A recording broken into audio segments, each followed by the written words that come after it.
Another night of WrestleMania. I honestly didn't think WWE would ever do a two-night show. The negative about this is that it kind of drags the show as a whole down. If night one's good, night two might be underwhelming or disappointing, whatever. On the other side, you won't see a situation where the fans are exhausted and throwing beach balls in the main event. There's more to the story there, but still, getting to that point was something. This WrestleMania was nice. It had its moments, and while the ending was so sudden, I can't use it against the show as a whole. What is up, guys? Wrestling Premiere is here. WrestleMania Night 2. Let's get into it. Triple H shockingly kicked off the show. He received a warm reception, which is much deserved. The man had to unfortunately retire after almost dying. He managed to fight back, and I knew it was bad, but after hearing his words, it gives another perspective. The game laid his boots in the middle of the ring, welcomed everyone to WrestleMania, and that basically signaled the end of his career, which is something we had already known for a couple of weeks now. Yeah, just to see it actually happen is something different though. The first match on the show was for the Raw Tag Team Championships. RK Bro defended the gold against the Street Profits and Alpha Academy. I think everybody expected this to deliver. These three teams have Raw on lockdown. All you gotta do is toss them in with each other and it's easily a good match. That's all. Here, that's no different. Orton and Riddle were handing out RKOs like Oprah's handing out cars. Montez Ford was flying through the heavens and it just flew by. That's what's good. 6 men equals chaos and constant action. The result wasn't really out of the question, although I sensed the Street Profits were going to win to establish themselves as heels. But that didn't happen, nor did the heel turn occur. And RK Bro retained the titles. Fun stuff. Best way to open the show. Afterwards though, the guy they've been pushing harder than a kid on a bike, Gable Steveson, who I should know was already introduced the night before and before this match even began, he gave Chad Gable a beating. Poor guy took a beating and is probably going to go by Chad after this because Steveson said, oh, there could only be one Gable in this company. The next match was between Bobby Lashley and Omos, the big guy match. Lashley a few weeks ago seemed doubtful for Money in the Bank, let alone WrestleMania, but I guess he met up with John Cena and gave him some special potion. Omos has been built up for so long now. He beat the Viking Raiders, Apollo Crews, AJ Styles, all kinds of men. Yells into the mic about whatever, and he managed to speak himself into a WrestleMania match. The match itself had its moments, and I didn't really expect much from it because, well, it's Omos. Luckily, it wasn't the most disappointing match for me of the night. Whatever I expected, it was a bit more than that. That's not saying much, like this match wasn't even my favorite of the night or anything like that, but it did not disappoint me. Lashley looked really good out there, and in kayfabe, it looked like this conquering hero. I didn't think it was right for Omos to beat him here, and on the other side, since Lashley is back, he could be the new champion's first challenger. Then again, it could be anyone on the roster, what do I know? At the end of the day, he looked great, and I'm satisfied with that, because Lashley, he's been one of the biggest stars WWE had in the past year, and having him around is always good. The next match was between Sami Zayn and Johnny Knoxville. Anything goes. I don't know how a match with these two turned out to be a favorite of mine on the night, but it was. But anyways, the story was goofy and befit Sami Zayn. He was a perfect choice for Johnny's opponent, and if you had doubts about that before the match, then it certainly changed during it. It was so damn hilarious for me. The amount of times that I laughed during the match is countless. Zayn made a joke out of himself. Knoxville loves taking a beating. The spots were creative. Not a moment was dull. The Jackass crew, including Wee Man, got involved, and he gave Sami Zayn the ultimate beating.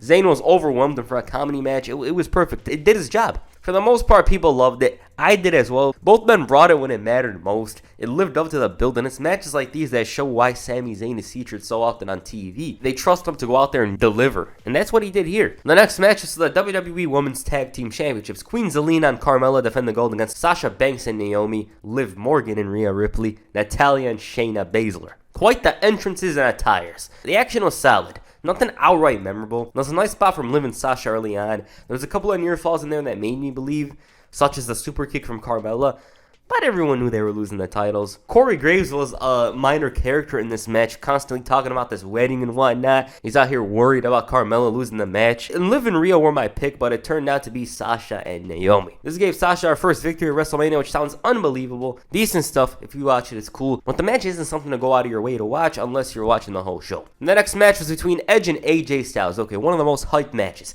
Edge is talking about this mountain of omnipotence and was desperately seeking the AJ Styles of old. This was a dream match for several years. AJ was in great form, having some awesome matches in the last few weeks with Rey Mysterio and Seth Rollins. Edge took everything away that made him adored and loved as a babyface, so he could succeed as a heel. Even his famous song was no more. Now, Edge didn't have to do any of this. He could have came out to On This Day, did the same stuff, but just as a heel. But no, he completely reinvented himself, and he's doing this at 48 years old. He doesn't have to do it, but he's doing it anyways because he wants to add to his legacy, I guess. Styles came out bleeding due to the pyro, and somewhere Ric Flair is proud of the blood. Edge's entrance gave off a final boss vibe as if he was inspired by Ministry Undertaker, and I didn't have outright high hopes for this one because it felt like there would be a chance that it would be underwhelming because it sounds too good to be true, Edge and AJ Styles. Watching it though, something was missing. It's not AJ Nakamura at WrestleMania 34 disappointing. That's something else, but here it was slow, and once the match heated up, the fans didn't really make noise. Then Damian Priest suddenly appeared. Styles gets distracted for no reason as Priest was standing there. That's literally it. He was looking like his controller disconnected. Styles is distracted and doesn't know what's up, which leads to the new Edge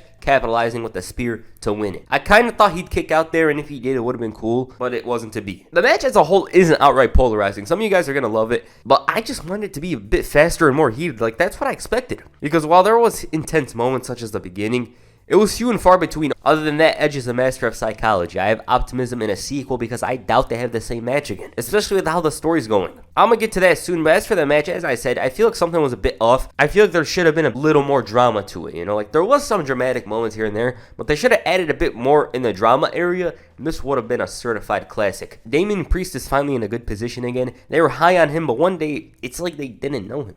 So that's cool to see. Rumor has it Edge is building a faction, and I just hope T-Bar is in it. I feel Dominic Dijakovic would do well as a big muscle for the group and an additional person. I've heard some people say Rhea, Alexa, whatever, but if they added somebody, I feel like that would be a nice touch. AJ, on the other hand, is probably going to call for a Prince to help him in his battle against Edge, and it's crazy to think that AJ and Finn never teamed up. How? I'll never know. I had to search it before making this video because I almost couldn't believe it. Edge is doing well from a character standpoint, and I hope to see how he expands on that. The next match is a tag team match between the New Day and Sheamus and Ridge Holland. So what's up with Pete Dunne? Does he have a stick where the sun don't shine? Like, why is he so angry? For me, it just comes off so funny rather than imposing. Like in kayfabe, does anyone who screws up his order take a beating or something? Because he's intense. Sheamus is out here lifting him up like a little kid, but other than that, the New Day took a 2-minute beating that should have been on night 1. How in the hell didn't this fit on the show? I don't know. That said, Kofi and Xavier were kind of wronged here. You're obviously supposed to establish Sheamus' group and all that, but the way they lost, it's bizarre. Sheamus' group is cool. I love the idea of these 3 men being aggressive and all that, but Pete Dunne's character is overdone. The next match was between Pat McAfee and Austin Theory. Mr. A-Town and a kid with a dream. McAfee really stepped it up here. For one, he got the damn Dallas Cowboys cheerleaders and the Seven Nation Army as his entrance song. Hell, even punted a Cowboys football. All was good, the entire crowd was on his side, and everything was in place for McAfee to deliver. And he did just that. The crowd was behind his every move. He showed charisma, passion, energy, athleticism, and hell, this man did commentary for his own match. That alone should put him in the Hall of Fame. For me, it's easy to like Pat, he really loves wrestling, and it shows with his verbiage, his actions, his performance here, and they over-delivered in front of Mr. McMahon, and McAfee was victorious. The thing is, if any other wrestlers would have had this match, it'd be like, oh, whatever. But since McAfee wasn't exactly a wrestler, it was fun. It was interesting to see the former Colts punter, the podcast guy, the commentator, have a match like this. It was awesome. It also felt like something from season mode, but then Vince's actions took it over that top. He took off his clothes thinking it's 1998 and had an impromptu match with McAfee. It was a no DQ match for him, not for McAfee, and Vince won this match. It was somewhat funny seeing him roam around the ring, but this was nothing compared to what happened next. At one point, he was celebrating with Austin Theory, and then his music played, Austin Theory's music played, and he's pissing himself. And the glass shatters and they're stone cold. He comes, whoops ass, stuns Austin Theory, who sold it like he forgot his parachute. But McMahon, though, when Austin kicked him, his durability strength went to 0. The man couldn't even stay up for the stunner. The man almost died before the stunner. When Austin attempted it, he went sideways. How did they top that first stunner is what amazes me, because that one was something else. Obviously got to attribute that to McMahon's age. He's 76. You can't expect this guy to stand straight, but it was funny. It was the most hilarious thing I've seen the entire night. McAfee got to celebrate with Austin before taking a stunner as well, and it was great stuff. It was so damn entertaining. McMahon wrestling was hilarious along with the post-match stuff, especially that stunner he took. And the main event, Roman Reigns defends the Universal Championship. Brock Lesnar defends the WWE Championship in a championship unification match. We said championship a little too much. The main event was hyped far beyond what these two are capable of. Scratch that, we know what they're truly capable of, but the last time that had occurred, AJ Lee was still wrestling.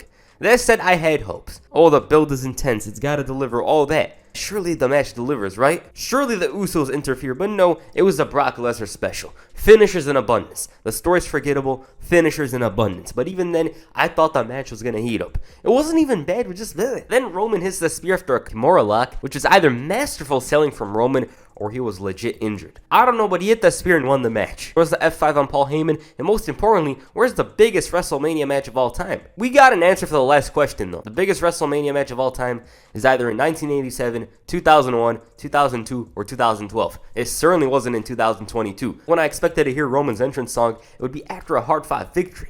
A bloody battle, all that. And Brock himself during the build was like, Roman Reigns, I'm coming for blood. Turns out he came to lose. If you've seen one Roman and Brock match, you've seen them all. Finishers, Superman punches, and bizarre endings. It ain't WrestleMania 34, but it certainly isn't the biggest WrestleMania match of all time. The ending was flatter than Braun Strowman's title reign, although it might be for injury reasons.